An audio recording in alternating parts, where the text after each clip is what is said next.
بسم الله الرحمن الرحيم اللهم صل على محمد وآل محمد.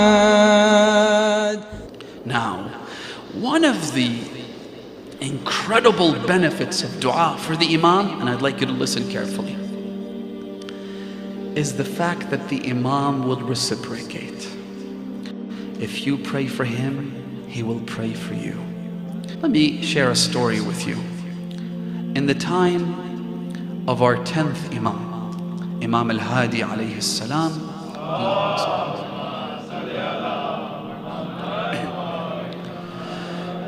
there was a man by the name of Abdul Rahman who was from the city of Isfahan. Isfahan in the present day is a center, and has been for the last 2 or 3 centuries at least, a center of propagation for Shia theology and thought.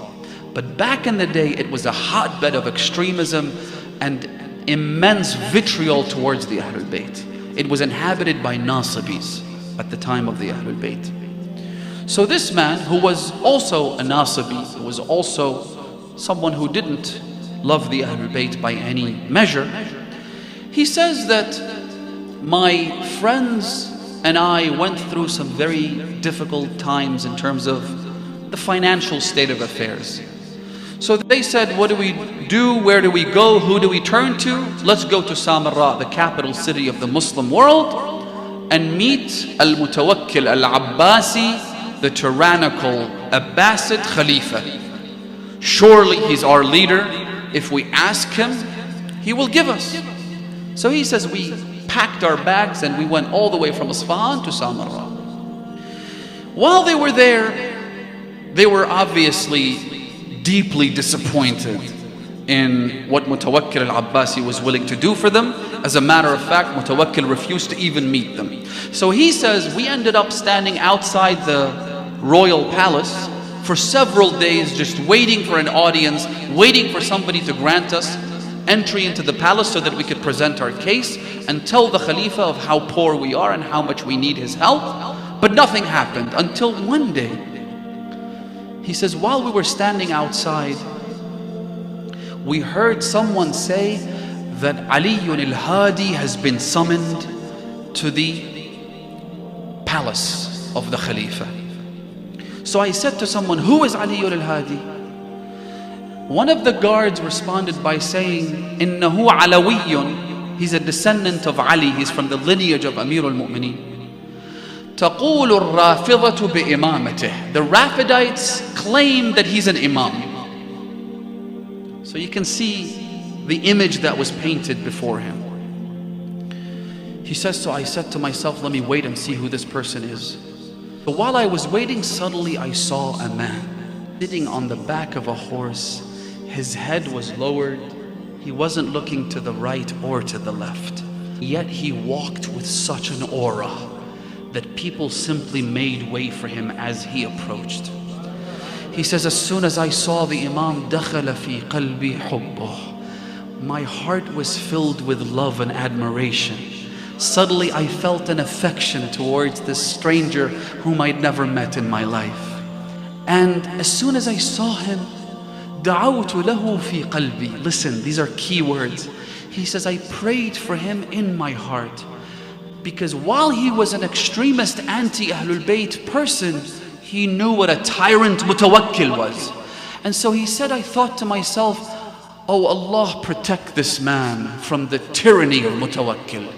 Oh Allah, because he had asked what Mutawakkil wanted for him, and they said that Mutawakkil wants him dead. Mutawakkil wants to execute him. So he said, I said in my heart, oh Allah, protect Ali al-Hadi. Make sure Mutawakkil doesn't harm him. Make sure Mutawakkil doesn't do anything bad for him. And I kept repeating this dua in my heart as the Imam approached, not looking to any direction, with his head lowered toward the ground, until he got to the point where I was standing. He looked at me and he said, Ya Abdul Rahman, inna Allah istajaba du'aak. Oh Abdul Rahman, Allah has answered your prayer. And He will increase the length of your life your lifespan will increase, and He will give you an abundance of wealth and children. He said, as soon as I heard that, I began shaking and shivering. How did he know what I was thinking of? How did he know about the dua that I made for him? My friends saw me shaking. They said to me, this is the literal translation of the hadith that I'm narrating to you, brothers and sisters. My friend said to me, what is wrong with you? Why are you shaking? He said, I told them, innahu khair. It's okay, it's okay. But I didn't tell them anything. And then I went back to Isfahan. This man says, he says, when I went back, Allah subhanahu wa ta'ala opened the floodgates of wealth toward me. So much so that now I have 1,000 silver coins that are being kept safe inside my house. And that's not including all the property, all the wealth, all the money that I have outside of my house. 1,000 silver coins, in other words, 1,000,000 silver coins is worth about $1.5 million in today's value. Back in the day, how much it was, I have no idea.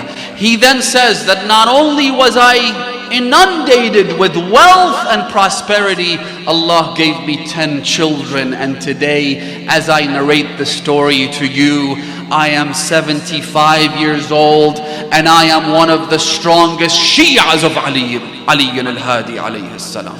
If you pray for him, he prays for you. How could he not pray for you?